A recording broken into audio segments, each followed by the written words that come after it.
আসসালামু আলাইকুম রহমতুল্লাহি ওয়া বারাকাতুহু।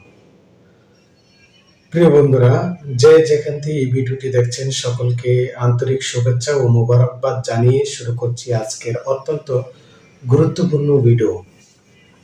এই ভিডিওতে আমি আজকে যে টপিকটা নিয়ে আলোচনা করব সেটা হলো আপনি মনের যে কোনো মাকসাদ, যে কোনো মনের ইচ্ছে, অপূর্ণ আশা কিভাবে পূরণ করবেন ছোট্ট এবং সহজ একটি দোয়ার মাধ্যমে।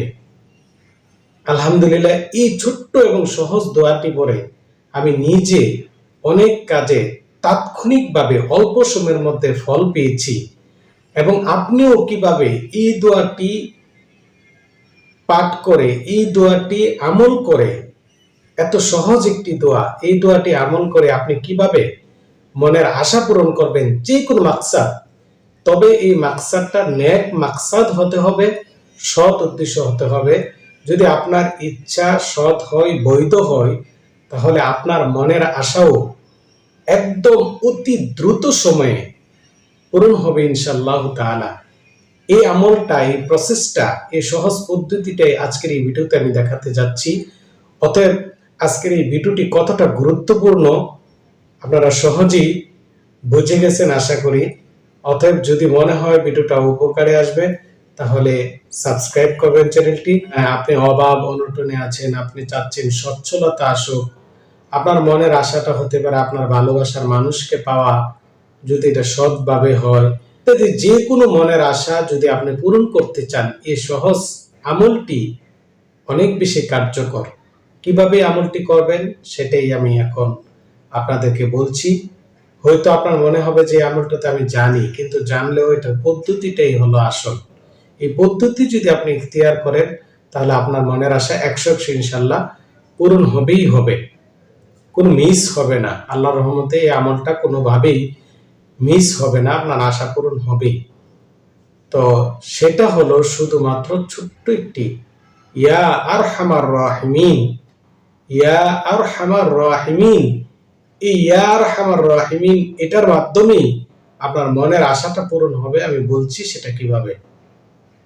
প্রথমত আপনি একটি দুরূদ শরীফ, আমি এর আগে একাধিক ভিডিওতে বলছি যে আমল যদি আপনি করেন আর ওই আমলের ফলাফল যদি আপনি না পান, একটা ওজিফা পাঠ করলেন কিন্তু এটার ফায়দা বা উপকারিতা আপনি পাচ্ছেন না, তাহলে এটার জন্য কিন্তু বড় একটা কার্যকর পদ্ধতি হলো ওই আমলের আগে এবং পরে দুরূদ শরীফ পাঠ করা।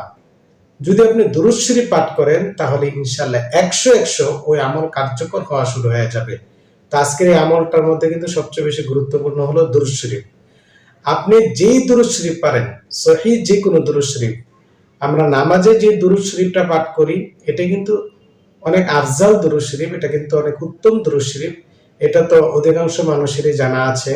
যদি জানা না থাকে তাহলে ছোট একটা দুরূদ শরীফ আমি আপনাকে বলছি, সাল্লাল্লাহু আলান নাবিয়্যিল উম্মিয়্যি। এই দুরূদটি আপনি পাঠ করেন, এই দুরূদটি 11 বার পাঠ করবেন। সাল্লাল্লাহু আলান নাবিয়্যিল উম্মিয়্যি, এই দুরূদ 11 বার পাঠ করার পরে ইয়া আরহামার রাহিমিন 33 বার পাঠ করবেন। তারপর আবারও 11 বার যে কোনো একটি দুরূদ শরীফ পাঠ করবেন। আপনি দুরূদ শরীফ পাঠ করে যখন আপনার ওজিফাটা পুরা করবেন, তারপরে আপনি স্পষ্ট মুখে জবানে আল্লাহর কাছে আপনার মনের মাকসাদের কথা বলবেন। এখানে স্পষ্ট ভাবে আপনার মনের মাকসাদের কথা আল্লাহ তাআলার কাছে বলবেন এবং আপনি মনের আশা পূরণের জন্য অপেক্ষায় থাকতে পারেন। ইনশাআল্লাহ আপনার মনের আশা পূরণ হয়ে যাবে। যদি আপনার মনের আশা তাৎক্ষণিকভাবে পূরণ না হয় তাহলে আমি আপনাকে বলবো এই আমলটি আপনি মাগরিবের পূর্বে করবেন।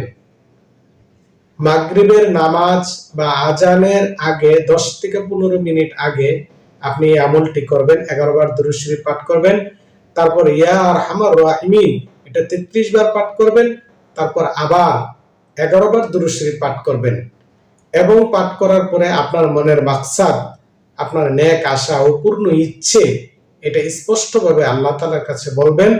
ইনশাআল্লাহ অল্প সময়ের মধ্যেই আপনার মনের আশাটুকু আল্লাহ তাআলা পূরণ করে দিবেন।